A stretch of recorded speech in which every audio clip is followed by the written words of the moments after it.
Week 7 diving into Dallastown, making the short trip to York. Anything that Dallastown's Michael Scott can't do. Showing off a pretty strong leg there as he drills a field goal to make it 10-zip Wildcats. Turns out to be an important 3 points. Bearcats struggle with their kicking game. Colby Loftman gets a piece of it. And the running punt, it blocked. Antonio Bardonata catches it, makes it a short return. Ward's going to make up for that one with a nice tackle on defense as that drive would stall. Wildcats end up winning a low-scoring, close contest on the road, 17-14, your final. Welcome to Week 7 of the High School Football Frenzy. I'm Alex Colley. We've got stops in Cumberland, Adams, York, Lancaster, and Lebanon counties coming your way, but we're starting with our game of the week. Ryan Yee was in Polar Bear country as Northern welcomes in an undefeated Mechanicsburg team. It was a foggy contest for the Battle of Route 15, but the home crowd don't mind it. We start off this one in the second half with the Mechanicsburg Wildcats leading the Northern York Polar Bears 21-14. The Polar Bears look to start with the bang. Very first play, Grady Bonin in the gun, snaps, then airs it out downfield right in the breadbasket of Declan McConnell for the big gain. That's a first down.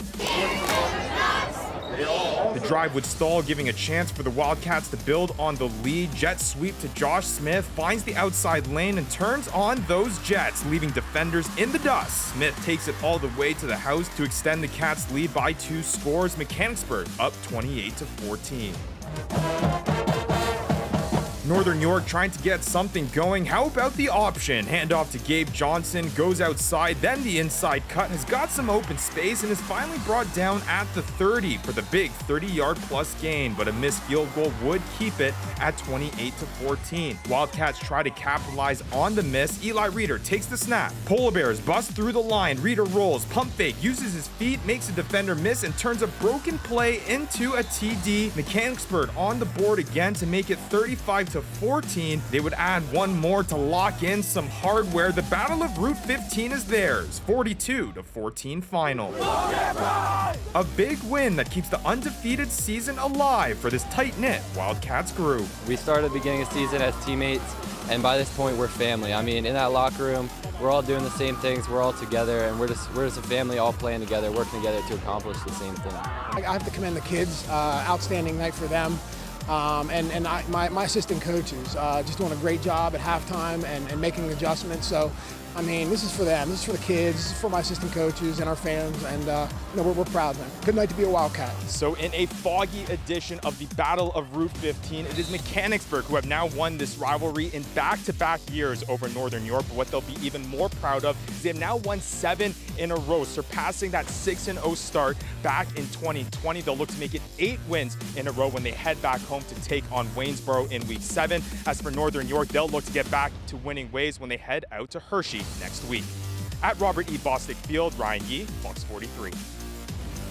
To the Mid-Penn Capital standings, Upper Dauphin looking up at Camp Hill right now. 2 facing off under the lights in Cumberland County. Camp Hill on offense dropping back, but Owen Savage just wants him dropped. He breaks right through the line for the sack. We are still scoreless at the end of the first. Start of the second, Drew Brandstetter dropping back, airing it out 40 yards for Alex Long right into the basket, brings the Lions within the 5.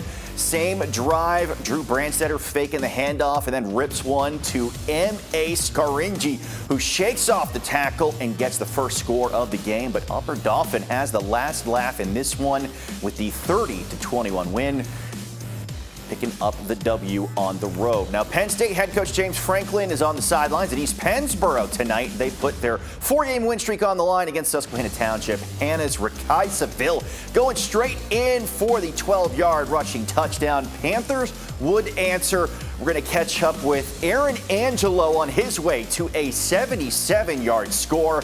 Township would not catch up to him. He goes the distance for the tutty. They're going back to work on offense. Torrin Evans splits the coverage and connects with Lex Cyrus for a big chunk of real estate. Later, they're going for it on 4th down. Evans takes it in himself for the score.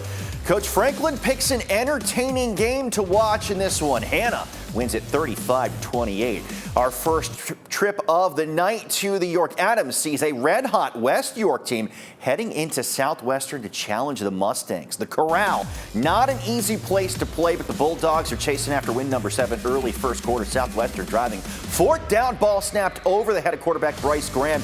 He is recovered by Logan Boyer.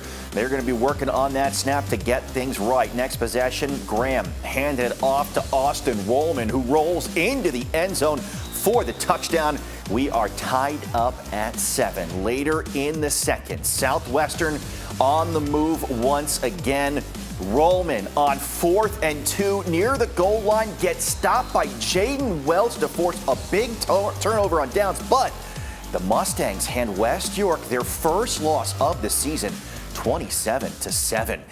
Heading back to Carlisle, we'll check in with the Thundering Herd hosting Chambersburg thanks to the student camera crew at Carlisle High School. First drive of the game, ideal for Carlisle. Senior Chance Bonner caps it by heading right up the gut for 6, but the Trojans didn't back down. Ensuing drive, Chambersburg responds. Antonio Harrison gets the rock. It's a race to the pylon. One, he'll just win. That helps set the tone as Chambersburg wins at 28-13. When the frenzy returns, it's a rivalry we haven't seen in a while, but thanks to a new setup in the Mid-Penn, we'll see Bishop McDevitt and Cumberland Valley clash, as well as stops in Lebanon and Lancaster counties when the frenzy returns.